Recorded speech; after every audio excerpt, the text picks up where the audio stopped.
ठीक है बेटा, तो कल हमने लास्ट टॉपिक हम कर रहे थे, मैंने आपको कोऑर्डिनेट निकालने बताए थे। अगर किसी वेक्टर के अगर हमें कोऑर्डिनेट निकालने हैं तो वो हम कैसे निकालेंगे। अब एक की मैंने आपको बताए थे इस क्वेश्चन में, लेकिन इस क्वेश्चन में ये क्वेश्चन कंप्लीट नहीं था ना, इसमें बाकी भी तो थे।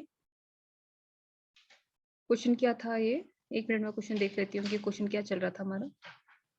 हमें इसमें था कि find the coordinates of standard basis vector in the ordered basis this. ठीक है, तो हमने एक के तो कोऑर्डिनेट निकाले थे, हमने स्टैंडर्ड बेसिस वेक्टर में से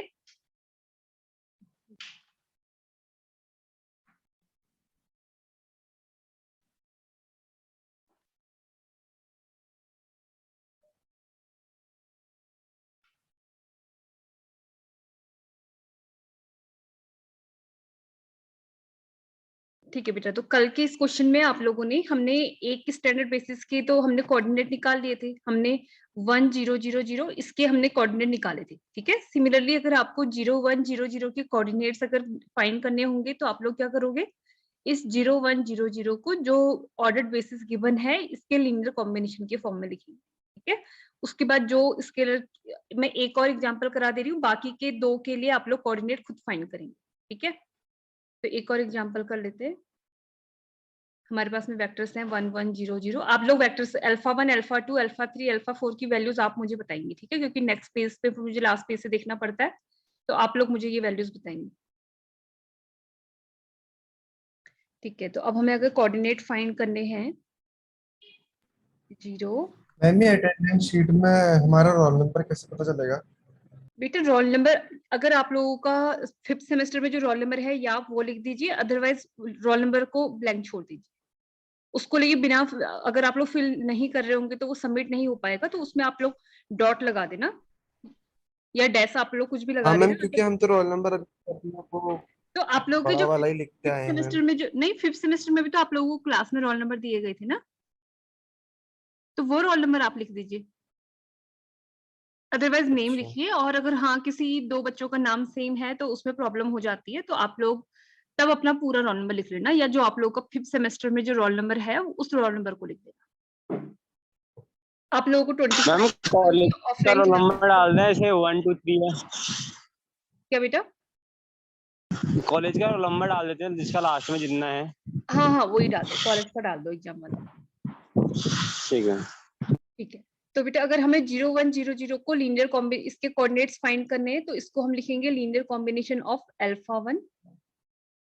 तो इसका लीनियर कॉम्बिनेशन बनाएंगे C2 alpha 2 plus C3 alpha 3 plus C4 alpha 4। ठीक है, तो अब आप लोग मुझे बताएंगे इन अल्फा अल्फा 1 की वैल्यू क्या थी हमारे पास में, बताओ बताओ बेटा, मुझे लास्ट पेज से देखनी पड़ेगी अदरवाइज। अल्फा 1 क्या था? 1 1 0 0 था। अब आप लोगों ने नोट किया ही नहीं होगा, तो आप लोग मुझे कहाँ से बताओगे इसकी वैल्यू को? बुक से देखिए। मैम 1 1 0 0। ठीक है बेटा, नेक्स्ट की वैल्यू है 0 0 1 1। अल्फा 2 है हमारा 0 0 1 1। Next C3 alpha 3। अल्फा 3 है 1 0 0 4 1 0 0 4 and C4 into alpha 4। Alpha 4 की वैल्यू है 0 0 0 2 0 0 0 एंड 2। ठीक है, उसके बाद हमने इसको सॉल्व किया था, इनको आपस में ऐड करेंगे तो फर्स्ट टपल तो हमें मिलने वाला है। चलो मैंने कल थोड़ा सॉर्ट कर दिया था, अभी पूरा लिख दे रही हूँ। C1 से मल्टीप्लाई कर दिया, इसको C2 से मल्टीप्लाई करेंगे तो 0 0 C2 प्लस ये आ जाएगा C3 0 0 4 into C3 plus 0 0 0 2 into C4। ठीक है, अब इनको आपस में ऐड कर देंगे तो C1 plus 0 plus C3 plus 0, तो C1 plus C3 first tuple आ रहा है। सेकंड टपल आएगा C1 प्लस 0 प्लस 0 प्लस 0, तो C1 आ रहा है। Third tuple 0 plus C2 plus 0, तो ये आ रहा है C2। Last tuple 0 plus C2 plus 4C3 plus 2C4। ठीक है। अब आपस में दो टपल अगर इक्वल हैं तो इसका फर्स्ट कंपोनेंट, चलो इसको यहाँ पे अगेन लिख लेते हैं 0 1 0 0, तो इनको आपस में इक्वल करेंगे फर्स्ट टपल को, तो फर्स्ट इक्वेशन आएगी C1 + C3 equal to first tuple है 0। सेकेंड टपल को सेकेंड के इक्वल करेंगे, सेकेंड टपल है 1 और इसका सेकेंड टपल था C1, ठीक है। नेक्स्ट है C3 यानी कि C2, ये 0 आ रहा है, ठीक है। लास्ट हमारे पास में C2 + 4C3 + 2C4 this equal to 0, ठीक है। तो C1 0 है, C2 0 आ गया, C1 की वैल्यू 0 यहाँ इस फर्स्ट इक्वेशन में पुट करेंगे तो C3 हमारे पास आ जाएगा -1, ठीक है। अब इस लास्ट इक्वेशन में इन सब की वैल्यू सब्स्टिट्यूट कर लेते हैं। C2 हमारा आया था 0 + 4 × C3, C3 है -1 + 2 × C4 इक्वल टू 0, तो C4 यहाँ से हमारा आ रहा है 2, ठीक है। तो इट मीन्स हमारे इसके टपल वो कोऑर्डिनेट क्या आ गए, हम कोऑर्डिनेट को ऐसे लिखते हैं। सेकेंड वेक्टर था हमारे पास में 0 1 0 0, ठीक है। इसके कोऑर्डिनेट हम जो बेसिस B डैश से उसको डिनोट किया हुआ था, वैसे ये कोऑर्डिनेट मैट्रिक्स का नोटेशन बना दिया मैंने। कोऑर्डिनेट सिंपली लिखे जाते हैं, कोऑर्डिनेट्स हो जाते हैं उसके C1 C2 C3 C4।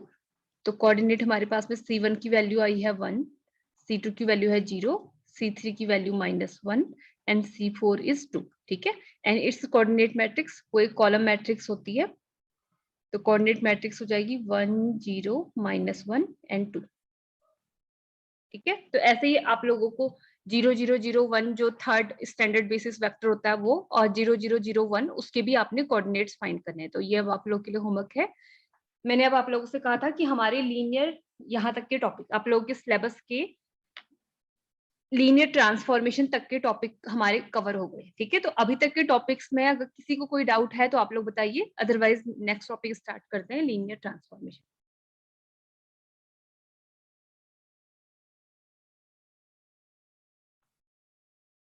Next topic है हमारा लीनियर ट्रांसफॉर्मेशन।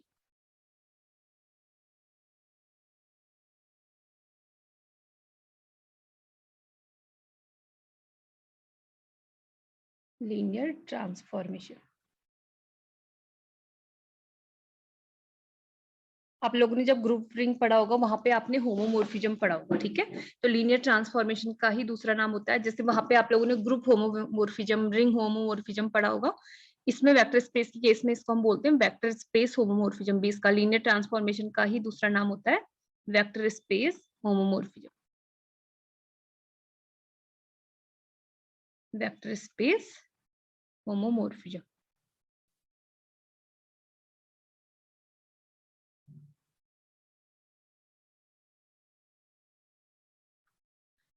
ठीक है बेटा, अब देखो इसका जो नाम रखा गया है लीनियर ट्रांसफॉर्मेशन, लीनियर इसी के बेस में, जैसे लीनियर अलजेब्रा हम पढ़ रहे हैं, लीनियर अलजेब्रा तो इट मींस लीनियर का मीनिंग क्या होता है, जिसमें पावर 1 होती है, जिससे पावर 2 ना आए, ठीक है, वो होती है, उसका मीनिंग होता है लीनियर। जैसे आपकी लाइन ऑफ इक्वेशन है, लाइन ऑफ प्लेन है, ऐसे ही हमारे पास में एन कोऑर्डिनेट में अगर हमारे पास में हाइपर प्लेन की इक्वेशन की बात करें तो ये ऐसी इक्वेशंस होती हैं जिसमें वेरिएबल की पावर ऑलवेज 1 होती है। तो लीनियर वर्ड वहां से लिया गया है कि यहाँ पे जो वेरिएबल्स होते हैं, वेरिएबल्स की पावर ऑलवेज 1 होगी, ठीक है।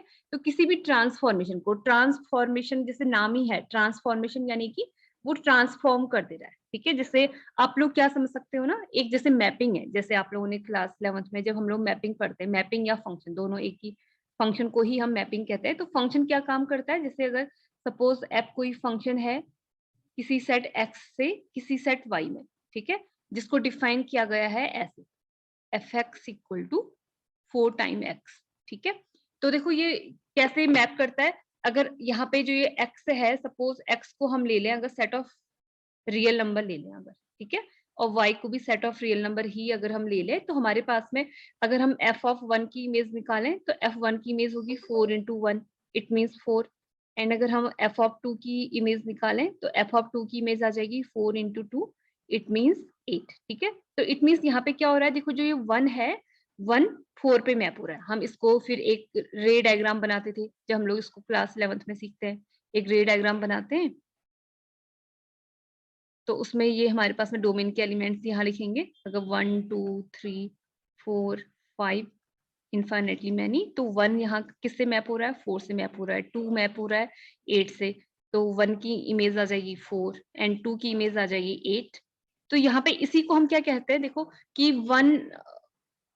1 मैप्ड विथ 4, 2 मैप्ड विथ 8, ठीक है। तो इसी को अगर ट्रांसफॉर्म करने की बात करें तो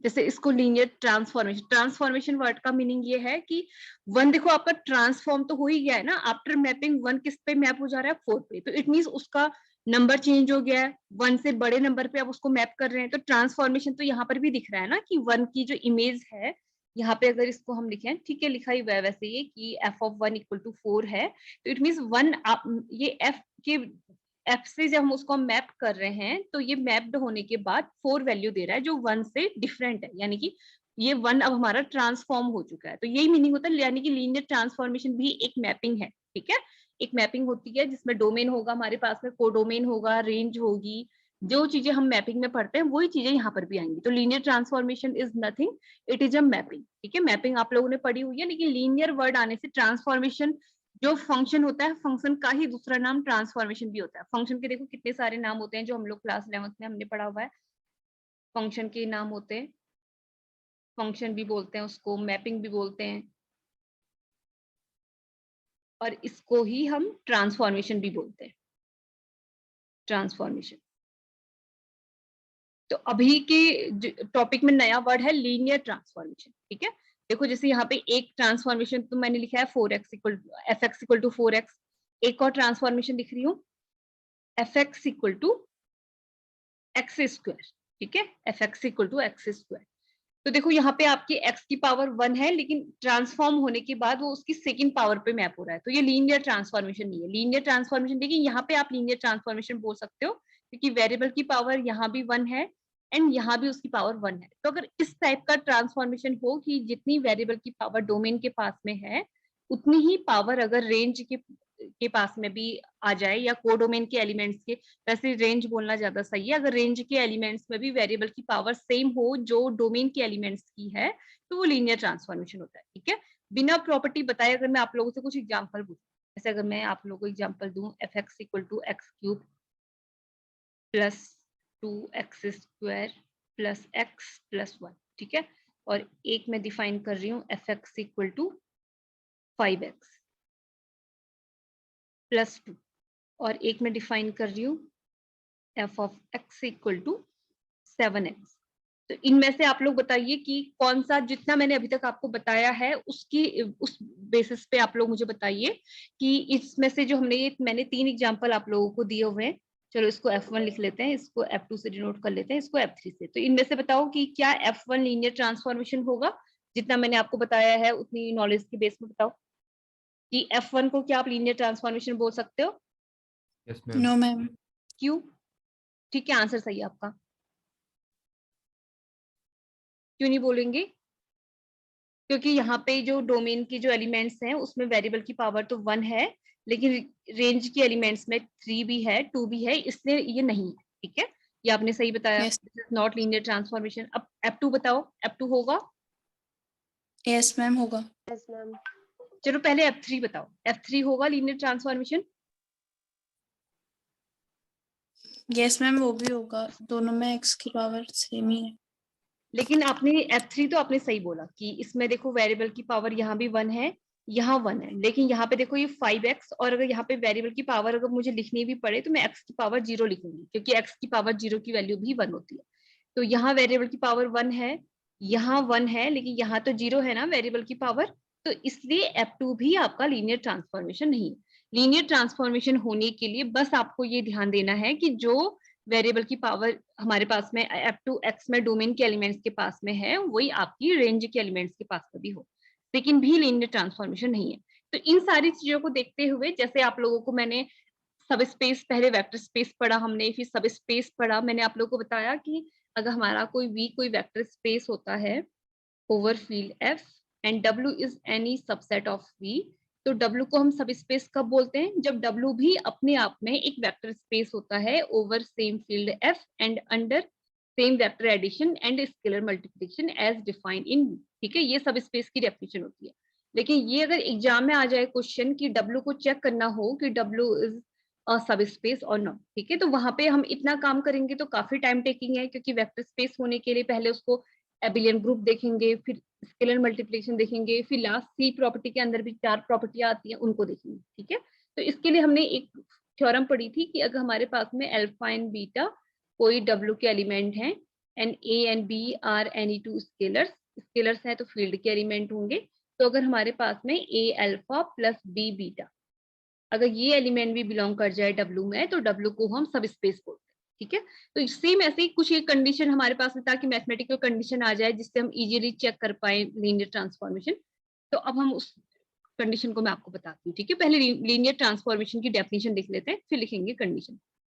लीनियर ट्रांसफॉर्मेशन, पहले डेफिनेशन लिख लीजिए आप भी, linear transformation.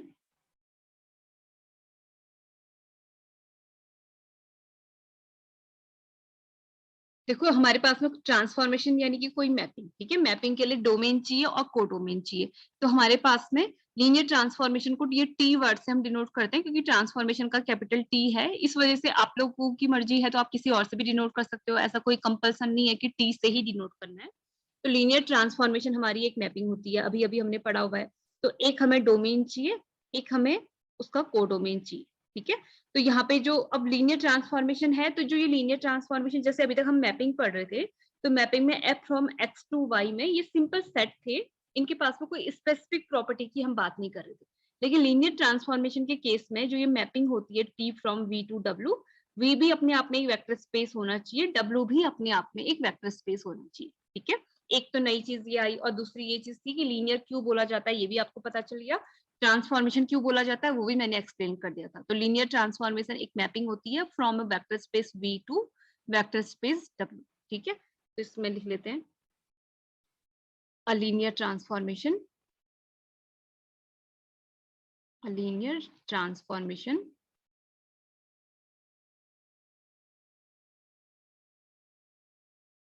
a linear transformation is a mapping from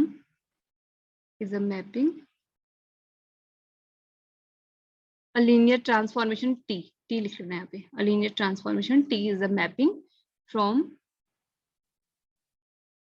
vector space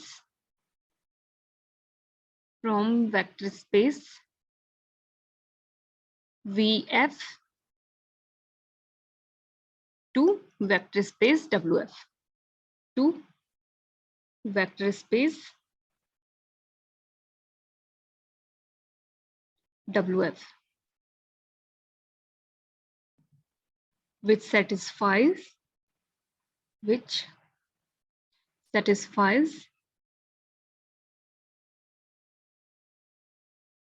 following two properties, which satisfies following two properties, following properties लिख लेते हैं, which satisfies following properties। तो फर्स्ट प्रॉपर्टी तो ये होती है कि T alpha plus beta equals to होना चाहिए T of alpha plus T of beta. जो अब ये अल्फा बीटा है यहाँ के, ये डोमेन के एलिमेंट होते हैं। तो जो ये अल्फा बीटा है, अब डोमेन हमारा यहाँ पे क्या है, डोमेन है हमारे पास में V। बेटा वॉइस क्लियर है आप लोगों को? मैम बीच बीच में जा रही है। एक मिनट मैं वाईफाई से कनेक्ट कर लेती हूँ, फिर क्लियर आएगी।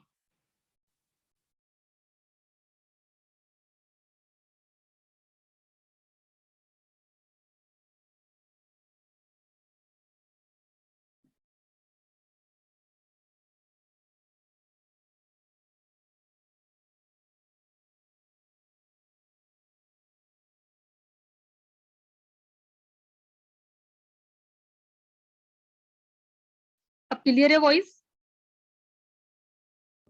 Yes ma'am.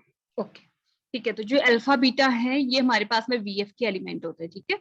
और सेकंड प्रॉपर्टी, फर्स्ट ये थी and second one, T of C alpha equals to C times T alpha, ये प्रॉपर्टी को सेटिस्फाई करना चाहिए where c is a scalar, c scalar है तो इट मींस ये फील्ड का एलिमेंट होगा, ठीक है। बस अगर कोई मैपिंग अगर इन दो कंडीशंस को सेटिस्फाई करे तो वो लीनियर ट्रांसफॉर्मेशन होती है। अब इसी चीज को और ज्यादा सिंपली अगर मैं आप लोग को एक्सप्लेन करूं तो हमारे पास में लीनियर ट्रांसफॉर्मेशन क्या होता है। लीनियर ट्रांसफॉर्मेशन एक मैपिंग होती है from vector space VF to vector space WF। बेटा आप लोगों ने यहाँ पे मुझसे एक क्वेश्चन पूछना चाहिए था कि क्या यहाँ पे दोनों जगह फील्ड डिफरेंट हो सकता है, ठीक है। आप लोगों ने पूछना चाहिए था कि क्या डोमेन एंड को डोमेन दोनों का फील्ड डिफरेंट भी हो सकता है या सेम होना नेसेसरी है। तो लीनियर ट्रांसफॉर्मेशन के लिए डोमेन एंड को डोमेन दोनों का फील्ड सेम होना चाहिए, ठीक है। तो ये आप लोगों ने नहीं पूछा लेकिन मैं क्लियर कर दे रही हूँ कि जैसे हमारे पास में वेक्टर स्पेस का हम सब स्पेस पढ़ते हैं तो सब स्पेस का भी फील्ड सेम होना चाहिए जो वेक्टर स्पेस का है, वैसे लीनियर ट्रांसफॉर्मेशन में भी डोमेन एंड को डोमेन में जो वेक्टर स्पेस हम लेते हैं उन दोनों का फील्ड सेम होना चाहिए, ठीक है। तो हमारे पास में अगर T from VF to WF अगर कोई मैपिंग है तो इसको हम लीनियर ट्रांसफॉर्मेशन कब बोलते हैं, जब वो इन दो प्रॉपर्टीज को सेटिस्फाई करती है। हम ये अल्फा एंड बीटा कोई VF के एलिमेंट लेंगे, डोमेन के एलिमेंट लेंगे, फिर हम चेक करेंगे कि T alpha plus beta equal to, बेटा आप लोग मुझे ये बता सकते हैं कि T अल्फा कहाँ का एलिमेंट होगा। जैसे अगर यहाँ पे F from X to Y में अगर कोई मैपिंग है Fx इक्वल टू Y, तो X हमारा डोमेन का एलिमेंट होता है, Y कहाँ का एलिमेंट होता है, X तो हमारा कैपिटल X में बिलोंग करेगा और स्मॉल y कहाँ बिलोंग करना चाहिए, उसकी रेंज में बिलोंग करना चाहिए ना, रेंज यानी कि y में बिलोंग करना चाहिए या कोडोमेन में बिलोंग करना चाहिए भी कह सकते हैं आप लोग। तो ये y हमारी fx की वैल्यू ही y है यहाँ पे। तो सिमिलरली अगर हमारे पास में जो ये अल्फा है, अल्फा एंड अल्फा बीटा अगर VF के एलिमेंट है तो अगर मैं आपसे पूछूं कि T अल्फा किसका एलिमेंट होगा तो वो कोडोमेन का एलिमेंट होगा, वो WF का एलिमेंट होगा। और जो हमारे पास में T बीटा है, T बीटा भी हमारा WF का एलिमेंट होगा, ठीक है। तो हमारे पास में फर्स्ट प्रॉपर्टी को, इन दोनों प्रॉपर्टीज को अगर कोई ट्रांसफॉर्मेशन सेटिस्फाई करता है तो उसको हम लीनियर ट्रांसफॉर्मेशन बोलते हैं, ठीक है। तो मैं आप लोगों को इसके लिए एग्जांपल बताती हूँ। हाँ, इसी में एक और कंडीशन आप लोगों को बता रही हूँ। एक तो जो कंडीशन हमने लिखी हुई है या तो वो कंडीशन सेटिस्फाई करे या आप लोग इस कंडीशन को भी चेक कर सकते हैं। आप लोग चेक करेंगे T C alpha plus beta, दोनों को अगर हम कंबाइन कर दें तो हमारे पास में आ जाएगा C into T times alpha plus T times beta. इन दो या तो उन दोनों को आप लोग चेक करें या आप लोग इसको चेक करें, और इन दोनों में से अगर वो किसी भी एक प्रॉपर्टी को सेटिस्फाई कर लेता है तो वो लीनियर ट्रांसफॉर्मेशन होता है। वैसे देखा जाए तो ये जो दो प्रॉपर्टीज हमने लिखी हुई है उसी की हेल्प से आया हुआ है, देखो। क्योंकि अगर हमारा जो अल्फा है, अल्फा अगर V का एलिमेंट है तो उसको अगर मैं किसी फील्ड स्केलर वैल्यू C से मल्टीप्लाई कर दूंगी तो वो भी हमारा V में बिलोंग करना चाहिए। क्यों करना चाहिए, क्योंकि जो वेक्टर स्पेस होता है वो क्लोज्ड होता है अंडर स्केलर मल्टीप्लिकेशन, ठीक है। तो किसी स्केलर वैल्यू से मल्टीप्लाई करूंगी तो वो भी V में बिलोंग करना चाहिए। अब हमारा अल्फा V का एलिमेंट है एंड बीटा भी हमारा V का एलिमेंट है, अगर इन दोनों को आपस में ऐड करेंगे तो T into c alpha plus beta. तो हमारी जो फर्स्ट प्रॉपर्टी थी वो क्या थी, T of alpha plus beta, वो थी T of alpha plus beta equal to T times alpha plus T times beta. अब इसको यूज करिए, ठीक है। यहाँ पे अल्फा पूरा का पूरा C अल्फा है और दूसरा वेक्टर है बीटा, ठीक है। तो ये डिस्ट्रीब्यूट हो जाएगा T of C alpha plus T of beta. अब जो सेकंड प्रॉपर्टी थी लीनियर ट्रांसफॉर्मेशन की, अगर C कोई स्केलर वैल्यू है तो वो डायरेक्टली बाहर आ जाता है T of alpha plus T of beta. तो दोनों प्रॉपर्टी एक दूसरे के इक्विवेलेंट है। तो आप लोगों की मर्जी है कि आप लोग किस प्रॉपर्टी की हेल्प से दिखाना चाहेंगे एग्जाम में। एग्जाम में आपके पास में क्वेश्चन आता है, कोई एक ट्रांसफॉर्मेशन डिफाइन करके दे दिया जाता है और आप लोगों को चेक करना होता है कि whether this transformation is a linear transformation और नॉट, ठीक है। तो मैं आप लोगों को कुछ एग्जाम्पल दे रही हूँ, आप लोगों ने बताना है कि कौन सा लीनियर ट्रांसफॉर्मेशन होगा और कौन सा नहीं होगा। अगर हम कोई ट्रांसफॉर्मेशन डिफाइन कर दें from vector space R square R to R cube R cube R, ठीक है। तो फर्स्ट एग्जांपल ले रही हूँ, T ऑफ, जो हमारा R स्क्वायर होता है इसके जो वेक्टर्स होते हैं वो किस टाइप के, इसके एलिमेंट होते हैं टपल टाइप के, ठीक है। तो इसमें मैं डिफाइन कर रही हूँ T of x y equal to, अब अगर मैपिंग उसकी जो इमेज है वो R क्यूब का एलिमेंट होना चाहिए तो R क्यूब में हमारे पास में 3 टपल होते हैं, तो इसमें डिफाइन कर रही हूँ ऐसे x y comma x plus y, ऐसे डिफाइन कर रही हूँ। ठीक है, अब आप लोगों ने चेक करना है कि जो मैंने फर्स्ट एग्जांपल डिफाइन किया है ये लीनियर ट्रांसफॉर्मेशन होगा या नहीं होगा। एक और एग्जांपल लिख रही हूँ, अगर t of x y equal to x square y square x square plus y square. एक और एग्जांपल लिख रही हूँ, t of x y equal to x plus 1 y plus 1 x plus y. अब बताओ आप लोग कि इन तीनों में से कौन सा transformation, first second and third में से बताओ कि कौन सा हमारा लीनियर ट्रांसफॉर्मेशन होगा। चलो पहला क्वेश्चन मैं करा रही हूँ क्योंकि अभी तक हमने एक भी क्वेश्चन नहीं करे, तो हम इनको कैसे चेक करते हैं, जो अभी हमने प्रॉपर्टी पढ़ी है लीनियर ट्रांसफॉर्मेशन को चेक करने की, उसकी हेल्प से हम लोग इनको चेक करेंगे। ठीक है, तो हम सबसे पहले क्या करते हैं, कोई एक अल्फा सपोज कर लेते हैं, let alpha equal to x y and beta equal to, चलो इसको x1 y1 लिख लेते हैं, इसको x1 y1 लिख लेते हैं और इसको लिख लेते हैं x2 y2। अब जो ये एलिमेंट है ये भी हमारे पास में डोमेन का एलिमेंट होगा, डोमेन है हमारा r स्क्वायर r,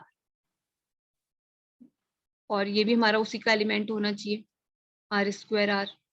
ठीक है, तो हम चेक करेंगे t of alpha plus beta, t of alpha plus beta हमारा t alpha plus t beta आना चाहिए। तो t of alpha plus beta निकालते हैं, क्या आता है हमारा t ऑफ अल्फा, अल्फा है हमारे पास में x1 y1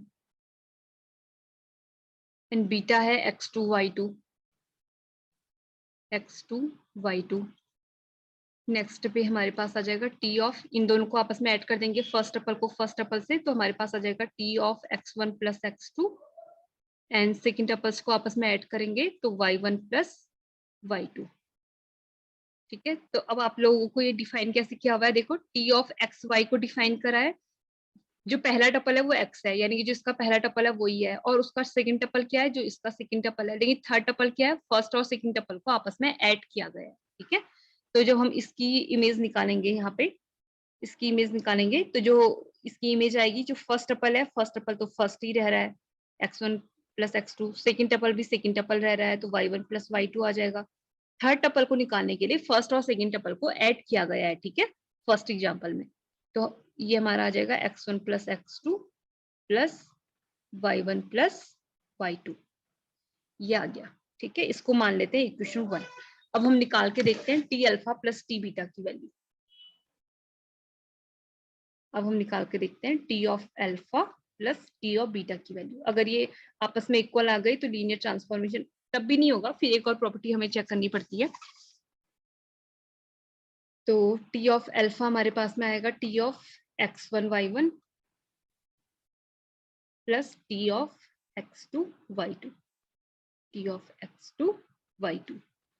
तो हमारे पास आ गया टी ऑफ x1 y1 आएगा x1 y1, और इन दोनों को आपस में ऐड कर देंगे x1 प्लस y1 एंड ये आ जाएगा।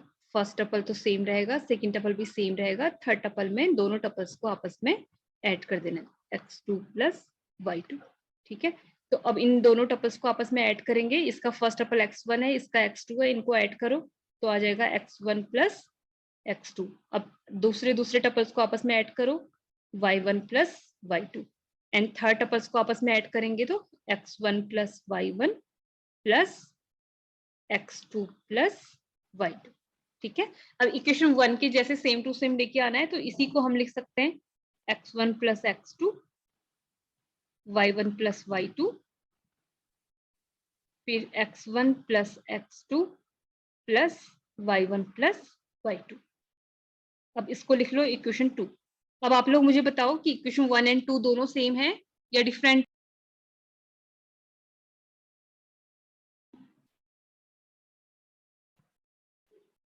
ठीक है बेटा, तो इक्वेशन 1 एंड 2 से हमें क्या मिल रहा है, इक्वेशन 1 एंड 2 से हमें मिल रहा है, फ्रॉम इक्वेशंस 1 एंड 2,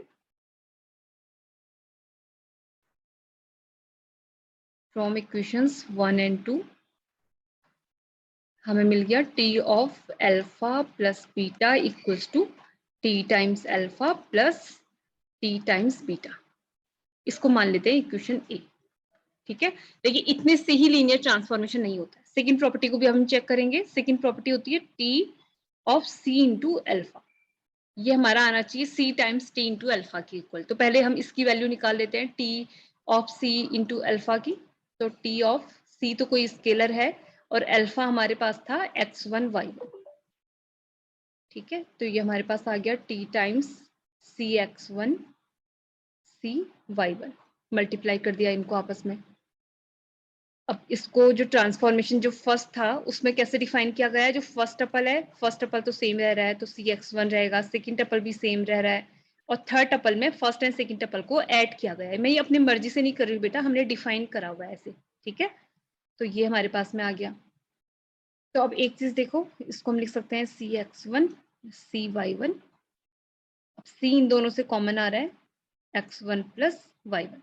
बेटा आप लोगों की मर्जी है कि आप यहाँ से डायरेक्ट सी कॉमन ले लो या अलग से, जैसे इसको इक्वेशन 3 मान लेना, फिर आप लोग सी टाइम्स टी इंटू अल्फा की वैल्यू निकालो, वैसे भी कर सकते हो, लेकिन ये ज्यादा आसान आप लोगों की मर्जी है, क्योंकि कैलकुलेशन करने में तो आप लोग 2 + 3 भी 5 होता है, 3 + 2 भी 5 होता है, तो आप लोगों की मर्जी है कि आपने 2 + 3 करना है या 3 + 2 करना है।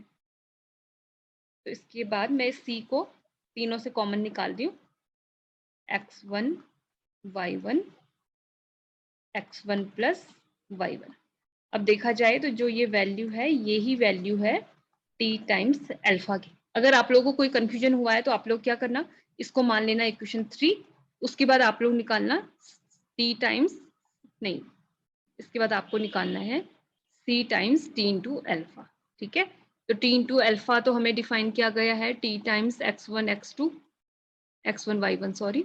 तो ये डिफाइन है हमारा x1, फर्स्ट टपल फर्स्ट रहेगा, सेकंड टपल भी सेकंड रहेगा, लेकिन थर्ड टपल है फर्स्ट एंड सेकंड टपल का सम।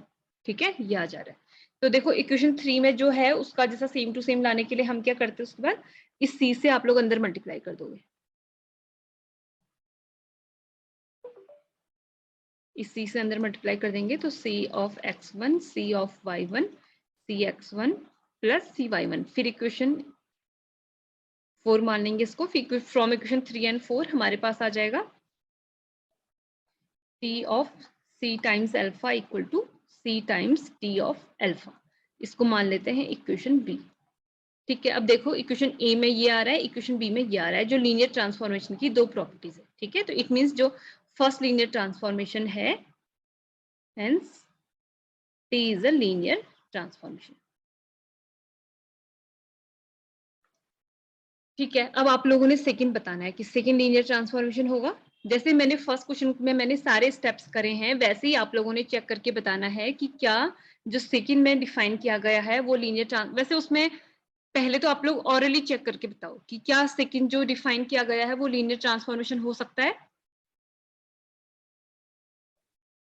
कुछ चीजों को तो हम डायरेक्ट भी चेक कर लेते हैं बिना मैथमेटिकल कैलकुलेशन करे। जैसे मैंने आप लोगों को लीनियर ट्रांसफॉर्मेशन समझाया सबसे पहले कि हम क्या करते हैं, वेरिएबल की पावर्स को देखते हैं। डोमेन में वेरिएबल्स की पावर x की पावर भी 1 है, y की पावर भी 1 आ रही है जब हमने डिफाइन किया है उसको, लेकिन जो रेंज के जो एलिमेंट है वहां पे x की पावर 2 है, y की पावर 2 है।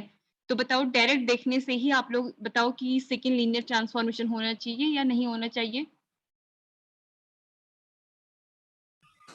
नहीं होना चाहिए। नहीं होगा क्योंकि इसमें पावर 2 है, और अगर आप लोगों को एग्जाम में ये 5 मार्क्स में आ जाता है तो आप लोग डायरेक्ट आंसर लिखोगे तो मार्क्स आपको एग्जामिनर नहीं देगा, तो उस टाइम पे आप लोग अल्फा बीटा दो वेक्टर सपोज कर लोगे तो खुद ही आपका जो टी अल्फा प्लस बीटा है वो T alpha plus T beta के इक्वल नहीं आएगा। ठीक है, आप लोग इसको खुद से चेक करके देख सकते हैं।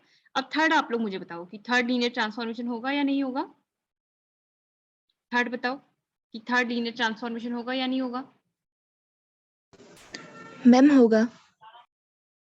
एक बार आप लोग इसको चेक करके देखो, इसमें आप लोग एक बार टी अल्फा प्लस बीटा की वैल्यू निकालो।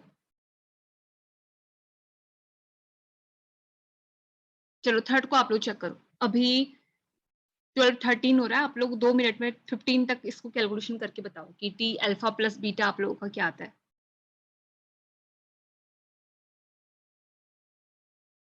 जैसे हमने ये क्वेश्चन करा है सेम टू सेम कैलकुलेशन आप लोगों ने करनी है।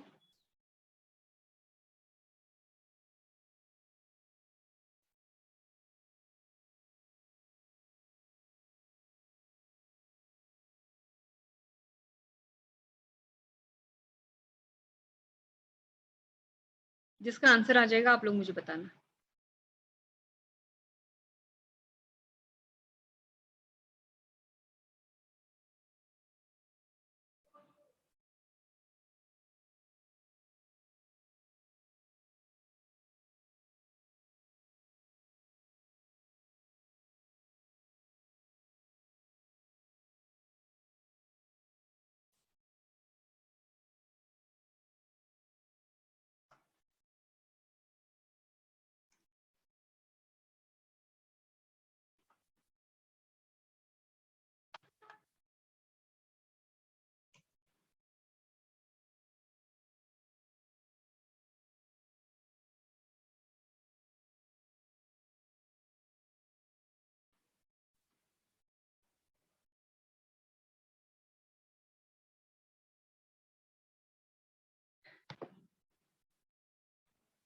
टी अल्फा प्लस बीटा निकाला आप लोगों ने?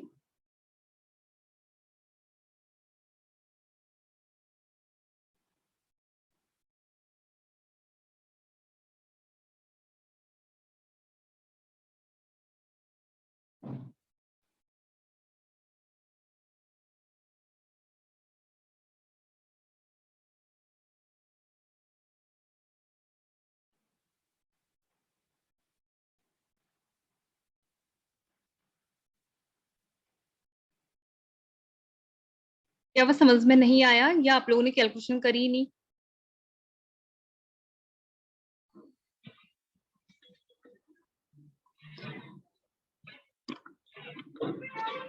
मैम नहीं होगा ये लीनियर ट्रांसपोज। हाँ, नहीं होगा, लेकिन क्यों नहीं होगा बताओ अब। कैलकुलेशन करने पे क्या कौन सी प्रॉपर्टी को ये सेटिस्फाई नहीं कर पा रहा था?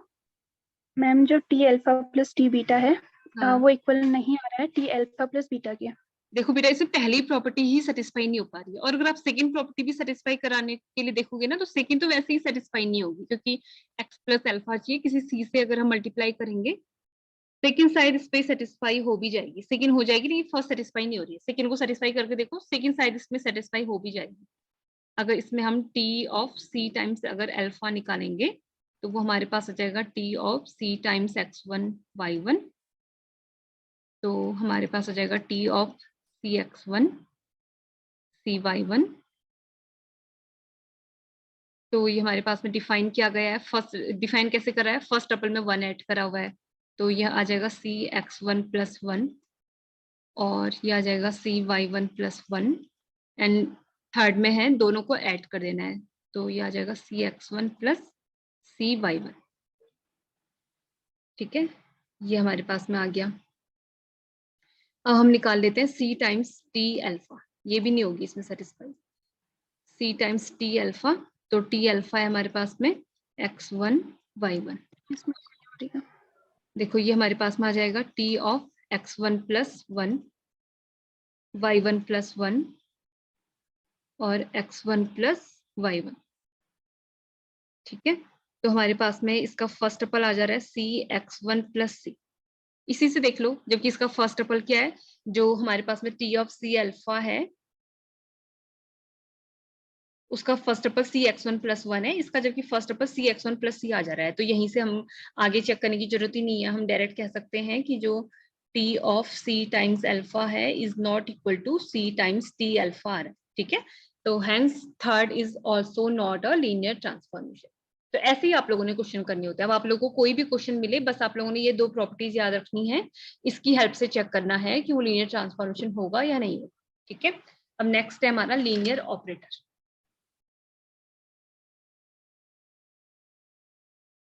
Linear operator,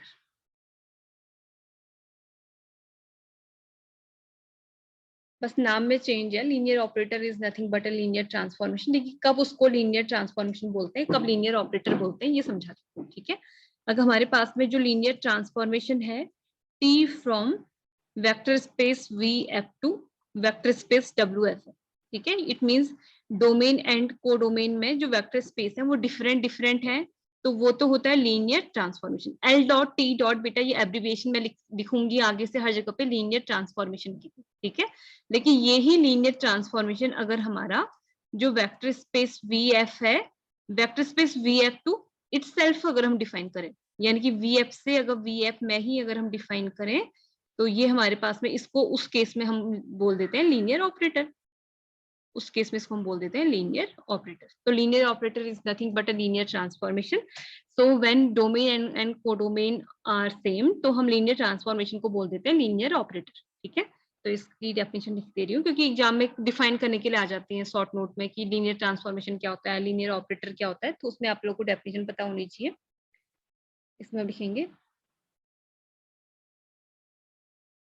a linear transformation, a linear transformation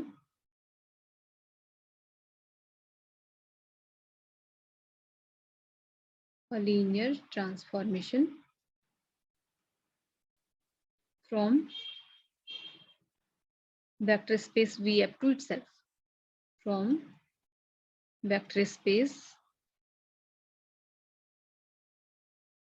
Vf to itself, from vector space Vf to itself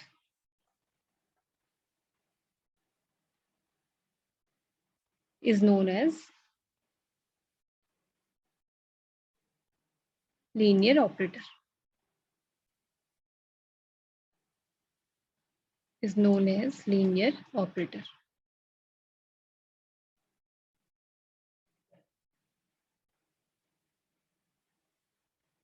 ठीक है, तो लीनियर ऑपरेटर भी एक अपने आप में लीनियर ट्रांसफॉर्मेशन है, तो इट मींस ये भी जो लीनियर ट्रांसफॉर्मेशन की प्रॉपर्टीज हैं उन दोनों प्रॉपर्टीज को सेटिस्फाई करेगा। ठीक है, इट मींस यहाँ पर भी हमारे पास में T alpha plus beta equal to T alpha plus T beta होगा and T of C times alpha equal to C times T alpha होगा। बस डिफरेंस क्या है, देखो अल्फा एंड बीटा भी यहाँ पे वेक्टर स्पेस वी के एलिमेंट होंगे, लेकिन पहले वाले केस में जो टी अल्फा था वो डब्ल्यू का एलिमेंट था। ठीक है, उसकी रेंज का, क्योंकि टी अल्फा हमें पता है कि जो उसकी रेंज का एलिमेंट है यानी कोडोमेन का, तो टी अल्फा वहां पे डब्ल्यू एफ को बिलोंग कर रहा था एंड टी बीटा भी। लेकिन अभी के केस में टी अल्फा भी हमारा, T alpha and T beta ये दोनों भी हमारे वेक्टर स्पेस वी में ही बिलोंग करेंगे।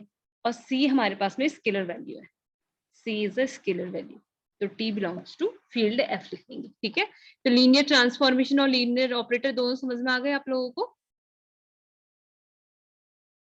समझ में आया यहाँ तक आप लोगों को? Yes ma'am. ओके बेटा, ठीक है। तो एग्जाम में आप लोगों को कभी कभी प्रूफ करने के लिए आता है कि प्रूफ दैट आइडेंटिटी मैपिंग और zero transformation, zero mapping are linear transformation. ठीक है, तो मैं इसमें आप लोगों को लिखा रही हूँ आइडेंटिटी ट्रांसफॉर्मेशन में। ठीक है, आइडेंटिटी, चलो हाँ आप लोग बताओगे इसमें जो हमारी आइडेंटिटी मैपिंग होती है ना, आप लोगों ने क्लास 11th में कुछ स्पेशल फंक्शन पढ़े होंगे, मॉडुलस फंक्शन, सिग्नम फंक्शन, ऐसे से कुछ फंक्शन पढ़े होंगे। तो आइडेंटिटी मैपिंग तो सबसे आसान मैपिंग है, किसी को भी याद है जितने बच्चे क्लास में है कि आइडेंटिटी मैपिंग क्या होती है? मैं आप लोगों से अभी बस क्लास 11 12 का क्वेश्चन पूछ रही हूँ। आइडेंटिटी मैपिंग उसके बाद भी कहीं कई जगह पे आप लोगों ने पढ़ी होगी। अगर एफ कोई फंक्शन है फ्रॉम एक्स टू एक्स, तो इसको आइडेंटिटी मैपिंग कब बोलते हैं? आइडेंटिटी मैपिंग यही तो होती थी जब f x equal to x होता है, तो वो आइडेंटिटी मैपिंग होती है। आइडेंटिटी यानी कि एक्स को जब वो खुद पे ही मैप करता है तो वो आइडेंटिटी मैपिंग होती है। आप लोग आज क्लास 11th में है या 12th में है, मुझे अच्छे से याद नहीं है, उस बुक को खोल के देखना, उसमें सम स्पेशल फंक्शन में सबसे पहला फंक्शन या जो भी है ये पॉलिनोमियल फंक्शन के अंदर लिखा हुआ होगा, वैसे इसका नाम होता है आइडेंटिटी मैपिंग। ठीक है, तो ऐसे ही हमारे पास में यहाँ पे आइडेंटिटी ट्रांसफॉर्मेशन बोलूं या ऑपरेटर बोलूं, बताना आइडेंटिटी मैपिंग को, ट्रांसफॉर्मेशन को कैसे डिफाइन किया जाता है ना। चलो उसको यहाँ पे हम कैपिटल आई से डिनोट करेंगे। तो वेक्टर स्पेस वी से, वी में अगर उसको हम डिफाइन करें ऐसे कि आई एक्स इक्वल टू एक्स, तो इसको आइडेंटिटी ट्रांसफॉर्मेशन बोलना ज्यादा एप्रोप्रिएट वर्ड है या आइडेंटिटी ऑपरेटर बोलना? ऑपरेटर कब बोला जाता है? जब वेक्टर, क्या बोलना ज्यादा सही है? तो ऑपरेटर। ऑपरेटर, ठीक है। क्यों? क्योंकि ऑपरेटर के केस में डोमेन एंड कोडोमेन सेम होता है। ठीक है, सेम तो होता इसी है। वजह से हम यहाँ पे जो आइडेंटिटी ट्रांसफॉर्मेशन ना बोल के, वैसे वो भी गलत नहीं है, लेकिन आइडेंटिटी ट्रांसफॉर्मेशन से ज्यादा एप्रोप्रिएट वर्ड है आइडेंटिटी ऑपरेटर, तो उसको हम आइडेंटिटी ऑपरेटर बोलते हैं। और दूसरा आप लोगों ने पढ़ना है जीरो मैपिंग। जीरो मैपिंग क्या होती है ना बेटा, अगर हमारे पास में ये कोई मैपिंग है, इतना केस सेम है कि एफ फ्रॉम एक्स टू, वहां पे चलो अगर मैं रेंज को डिफरेंट कर दे रही हूँ, अगर हमारे पास में वहां पे जो एफ ऑफ एक्स है, सारे के सारे डोमेन के एलिमेंट जीरो में आके अगर मैप हो जाए, अगर जितने भी डोमेन के एलिमेंट हैं, हर किसी की इमेज अगर जीरो है तो उसको हम जीरो मैपिंग बोलते हैं, ठीक है। वैसे ही जीरो मैपिंग से ही आता है जीरो ट्रांसफॉर्मेशन। तो जीरो ट्रांसफॉर्मेशन के केस में हमारे पास में इसको हम टी से डिनोट करेंगे। वैसे इसको ना ऐसे मतलब बोल्ड जीरो से डिनोट किया जाता है, जैसे आप लोग बुक में देखेंगे तो उसको ऐसे डार्क जीरो बना दिया जाता है, तो उसको लीनियर जीरो ट्रांसफॉर्मेशन बोलते हैं। तो इस केस में जो वेक्टर स्पेस वी है और W दोनों के दोनों डिफरेंट होते हैं, तो इसको जीरो ट्रांसफॉर्मेशन बोलना ज्यादा अप्रोप्रिएट है। और आइडेंटिटी के केस में आइडेंटिटी ऑपरेटर बोलना ज्यादा सही, ठीक है। क्योंकि यहाँ पे भी हम V टू V में कर सकते हैं, लेकिन V टू W भी डिफाइन कर सकते हैं, ठीक है। वैसे आइडेंटिटी ट्रांसफॉर्मेशन को भी हम V टू W भी डिफाइन कर सकते हैं। अगर V टू V डिफाइन किया जाएगा तो वो आइडेंटिटी ऑपरेटर हो जाएगा, और V टू W डिफाइन किया जाएगा तो वो आइडेंटिटी ट्रांसफॉर्मेशन हो जाएगा, ठीक है। तो इसमें हम लिखते हैं आइडेंटिटी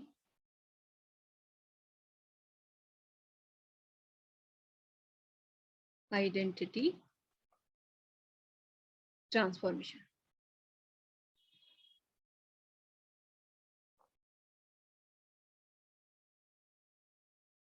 आइडेंटिटी ट्रांसफॉर्मेशन क्या होता है? एक मैपिंग होती है आई फ्रॉम, इसको हम आई से डिनोट करेंगे, I from vector space V to vector space W, ठीक है। इसलिए मैं ट्रांसफॉर्मेशन लिख रही हूँ क्योंकि मैंने अभी दोनों को डिफरेंट डिफरेंट लिया। I from V to W, अगर उसको हम ऐसे डिफाइन करें, I of x equal to x। बेटा यहाँ पे ये x लेकिन वेक्टर है, ठीक है। अगर आप लोग ये x में कंफ्यूज होने वाले हो तो मैं अल्फा लिख दे रही हूँ उसको, I of alpha equals to alpha, where this alpha belongs to V, ठीक है। अगर अल्फा V में बिलोंग कर रहा है तो उसकी जो इमेज है आई अल्फा, वो भी हमारे पास में, अब देखो यहाँ पे देखिए आई अल्फा तो ऑटोमेटिकली वो अल्फा के ही तो बराबर है, तो वो हमारे पास में खुद ही हमारा V में ही बिलोंग कर जाता है। आइडेंटिटी ट्रांसफॉर्मेशन, देखो इसको ट्रांसफॉर्मेशन क्यों बोला गया है, अगर आप लोग इसको चेक करोगे ना कि ये ट्रांसफॉर्मेशन होगा या नहीं होगा, तो ट्रांसफॉर्मेशन चेक कैसे किया, और एग्जाम में ये प्रूफ करने के लिए आता है कि prove that identity mapping define I from V to W such as I alpha equal to alpha is a transformation। तो ट्रांसफॉर्मेशन कैसे चेक किया जाता है, हम कोई भी तो वेक्टर कंसिडर करेंगे, हम ऐसे प्रूफ करेंगे इसको, let alpha and beta are any two vectors यानी कि बिलोंग्स टू V। अब हम निकालेंगे t of alpha plus beta, ठीक है। अब आप लोग मुझे बताओ कि अल्फा बीटा अगर V में बिलोंग कर रहे हैं तो जो अल्फा प्लस बीटा है वो भी V में बिलोंग करता है या नहीं करता है?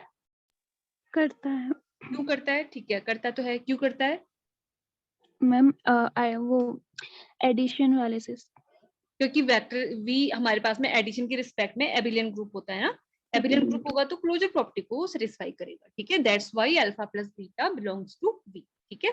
तो जो अल्फा प्लस बीटा है ये भी इस V का एलिमेंट है, तो हो क्या रहा है, ये मैपिंग कैसी है, इस V के एलिमेंट को उसी में मैप कर दे रही है, ठीक है। तो T of alpha plus beta भी क्या होना चाहिए, फिर अल्फा प्लस बीटा होना चाहिए, इसकी हेल्प से लिखा हुआ है, ठीक है। T of alpha equal to alpha है तो T of alpha plus beta equal to भी अल्फा प्लस बीटा होना चाहिए। अब अगेन इस अल्फा को हम ये लिख सकते हैं क्या, टी अल्फा, क्योंकि टी अल्फा इक्वल टू भी अल्फा है, और इस बीटा को हम लिख सकते हैं टी बीटा, ठीक है। तो फर्स्ट प्रॉपर्टी तो सेटिस्फाई हो गई। अब सेकंड हमने देखना है t of c into alpha को। देखो हमारा अगर अल्फा वी का एलिमेंट है तो सी इंटू अल्फा भी वी का एलिमेंट होता है, क्यों होता है, क्योंकि वेक्टर स्पेस क्लोज्ड होता है अंडर स्केलर मल्टीप्लिकेशन, ठीक है।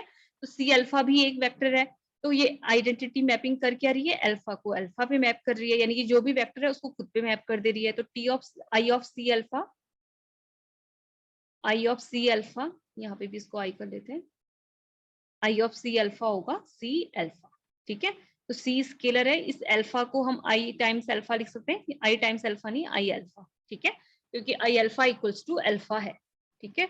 ये आ गई सेकंड प्रॉपर्टी। तो from 1 and 2 we can say I is a linear transformation, ठीक है। तो जो आइडेंटिटी मैपिंग है ये भी हमारा एक लीनियर ट्रांसफॉर्मेशन होता है।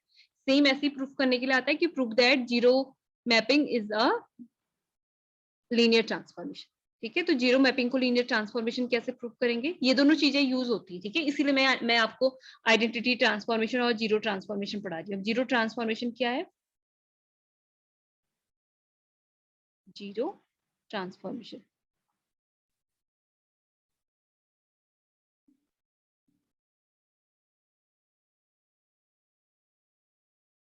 अब जीरो ट्रांसफॉर्मेशन में अगर टी फ्रॉम वी टू डब्ल्यू अगर कोई मैपिंग है और अगर वो ऐसे डिफाइंड है, t of alpha equals to zero vector where alpha belongs to v. बेटा आप लोग यहाँ पे मुझे कोई भी अगर इसका आंसर आप लोगों में से मुझे किसी ने भी दिया तो इट मींस वो लीनियर अलजेब्रा बहुत अच्छे से पढ़ रहा है। देखो t alpha equal to zero vector दिखा हुआ है, तो चलो सिर्फ इतना बता दो, उसी से आप लोगों को समझ में आ जाएगा। अगर जो ये अल्फा है, अल्फा आपका वी का एलिमेंट है, तो टी अल्फा किसका एलिमेंट होना चाहिए? वी का। टी अल्फा बेटा रेंज का एलिमेंट होना चाहिए ना, कोडोमेन का होना चाहिए, यस मैम। तो डब्ल्यू का एलिमेंट होगा, ठीक है। और टी अल्फा यहाँ पे क्या है, जीरो वेक्टर आ रहा है, तो जो जीरो वेक्टर है ये भी डब्ल्यू का एलिमेंट होगा। बस मेरा समझाना यहाँ पे ये था कि अगर डोमेन के ईच एलिमेंट, अगर ये डोमेन जो यहाँ पे वी है, वेक्टर स्पेस वी, इस वेक्टर स्पेस वी के ईच एलिमेंट अगर जो वेक्टर स्पेस डब्ल्यू है उसके जीरो वेक्टर के साथ में अगर मैप होते हैं तो उसको क्या बोला जाता है, जीरो ट्रांसफॉर्मेशन। तो अगर आप लोगों से डेफिनेशन लिखने के लिए बोला जाए जीरो ट्रांसफॉर्मेशन की, तो आप लोग क्या बोलोगे? If any mapping T maps all vectors of vector space V with zero vector of vector space W, then the mapping T is known as zero transformation। ठीक है, अब आप लोग लिख पाएंगे ना इसको, या मैं लिख दूं? लिख पाएंगे जीरो ट्रांसफॉर्मेशन, क्योंकि ये जो बेसिक सी डेफिनेशन है बेटा, लेकिन एग्जाम में आप लोगों की डिफाइन करने के लिए आ जाता है। Identity transformation, zero transformation, linear transformation, linear operator, ठीक है। तो लीनियर जीरो ट्रांसफॉर्मेशन अब वैसे बुक में आप लोगों को मिल जाएंगी डेफिनेशन। मैं अब आप लोगों को इसको प्रूफ करना बता देती हूँ कि इसको हम कैसे प्रूफ करेंगे, ठीक है। तो अगेन हम अल्फा एंड बीटा सपोज करेंगे वेक्टर स्पेस वी के एलिमेंट, फिर हम चेक करेंगे T times alpha plus beta. तो अगेन मैं पहले लास्ट पेज पे एक्सप्लेन कर चुकी हूँ कि अगर अल्फा बीटा हमारे वी के एलिमेंट है तो alpha plus beta again v का एलिमेंट होगा, because v is closed under vector addition.